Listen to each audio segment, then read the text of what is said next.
Welcome to my channel. Subscribe to my channel. ಎಲ್ಲರಿಗೂ ನಮಸ್ಕಾರ. 7ನೇ ತರಗತಿಯ ಸಮಾಜ ವಿಜ್ಞಾನ ಪಠ್ಯಪುಸ್ತಕ ಭಾಗ 1. ಇದರಲ್ಲಿ ಅಧ್ಯಾಯ 11 ರಾಜ್ಯ ಸರ್ಕಾರ. ಈ ಅಧ್ಯಾಯದ ಪ್ರಶ್ನೋತ್ತರಗಳನ್ನು ತಿಳಿಯೋಣ. ಅಭ್ಯಾಸಗಳು. ಖಾಲಿ ಬಿಟ್ಟ ಸ್ಥಳಗಳನ್ನು ಸೂಕ್ತ ಪದದಿಂದ ಭರ್ತಿ ಮಾಡಿ. ಬಿಟ್ಟ ಸ್ಥಳ 1. ಶಿಕ್ಷಕರ ಪ್ರತಿನಿಧಿಗಳು ವಿಧಾನ ಪರಿಷತ್ ಸದನದ ಸದಸ್ಯರು. ಸುವರ್ಣಸೌಧ ಬೆಳಗಾವಿ ನಗರದಲ್ಲಿದೆ. ವಿಧಾನಸಭೆ ಕಲಾಪಗಳು ಸ್ಪೀಕರ್ರ ನೇತೃತ್ವದಲ್ಲಿ ನಡೆಯುತ್ತದೆ. 4. ರಾಜ್ಯಪಾಲರನ್ನು ರಾಷ್ಟ್ರಪತಿಯವರು ನೇಮಕ ಮಾಡುತ್ತಾರೆ. ಕರ್ನಾಟಕ ವಿಧಾನಸಭೆ ಸದಸ್ಯರ ಸಂಖ್ಯೆ 224.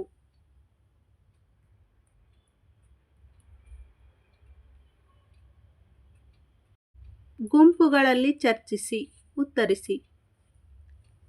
ಪ್ರಶ್ನೆ 1. ದ್ವಿಸದನ ಪದ್ಧತಿ ಎಂದರೇನು? ಉತ್ತರ: ಶಾಸಕಾಂಗವು ವಿಧಾನಸಭೆ ಮತ್ತು ವಿಧಾನ ಪರಿಷತ್ತು ಎಂಬ 2 ಸದನಗಳನ್ನು ಒಳಗೊಂಡಿದ್ದರೆ ಅದನ್ನೇ ದ್ವಿಸದನ ಪದ್ಧತಿ ಎನ್ನುವರು.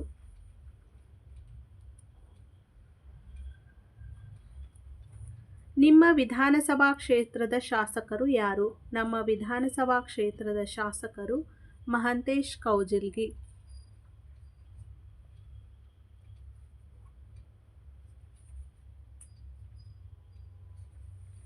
ರಾಜ್ಯಪಾಲರ ಯಾವುದಾದರೂ 3 ಅಧಿಕಾರಗಳನ್ನು ಹೇಳಿ. ರಾಜ್ಯಪಾಲರ ಅಧಿಕಾರಗಳು: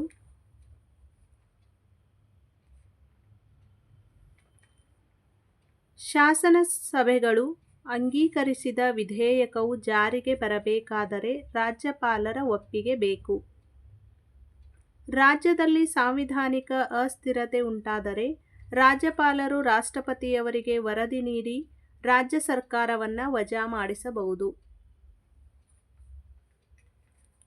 ರಾಷ್ಟ್ರಪತಿ ರಾಜ್ಯ ಸರ್ಕಾರವನ್ನು ವಿಸರ್ಜಿಸಿ ರಾಜ್ಯದಲ್ಲಿ ರಾಜ್ಯಾಧ್ಯಕ್ಷರ ಆಡಳಿತ ಜಾರಿಯಲ್ಲಿರುವ ಅವಧಿಯಲ್ಲಿ ರಾಜ್ಯಪಾಲರೇ ರಾಜ್ಯದ ಆಡಳಿತವನ್ನು ವಾಸ್ತವವಾಗಿ ನಡೆಸುತ್ತಾರೆ.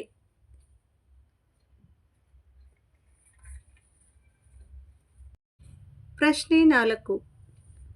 ಮುಖ್ಯಮಂತ್ರಿಯವರ ಮುಖ್ಯ ಅಧಿಕಾರ ಮತ್ತು ಕರ್ತವ್ಯಗಳು ಯಾವುವು? ಉತ್ತರ: ಮುಖ್ಯಮಂತ್ರಿಯವರ ಮುಖ್ಯ ಅಧಿಕಾರ ಮತ್ತು ಕರ್ತವ್ಯಗಳು: ಮುಖ್ಯಮಂತ್ರಿಯವರ ಸಲಹೆ ಮೇರೆಗೆ ರಾಜ್ಯಪಾಲರು ಮಂತ್ರಿಗಳನ್ನು ನೇಮಿಸುತ್ತಾರೆ. ಮುಖ್ಯಮಂತ್ರಿಯವರು ಮಂತ್ರಿಗಳಿಗೆ ಖಾತೆಗಳನ್ನು ನೀಡುವ ಮತ್ತು ಬದಲಾಯಿಸುವ ಅಧಿಕಾರವನ್ನು ಪಡೆದಿದ್ದಾರೆ. ಮಂತ್ರಿಗಳನ್ನು ಪದಚ್ಯುತಿಗೊಳಿಸುವ ಅಧಿಕಾರ ಮುಖ್ಯಮಂತ್ರಿಯವರಿಗಿದೆ. ಕೇಂದ್ರ ಮತ್ತು ರಾಜ್ಯಗಳ ನಡುವೆ ಉತ್ತಮ ಸಂಬಂಧವನ್ನು ಇಟ್ಟುಕೊಳ್ಳುವ ನಿಟ್ಟಿನಲ್ಲಿ ಮುಖ್ಯಮಂತ್ರಿಯವರು ಪ್ರಮುಖ ಪಾತ್ರ ವಹಿಸುತ್ತಾರೆ.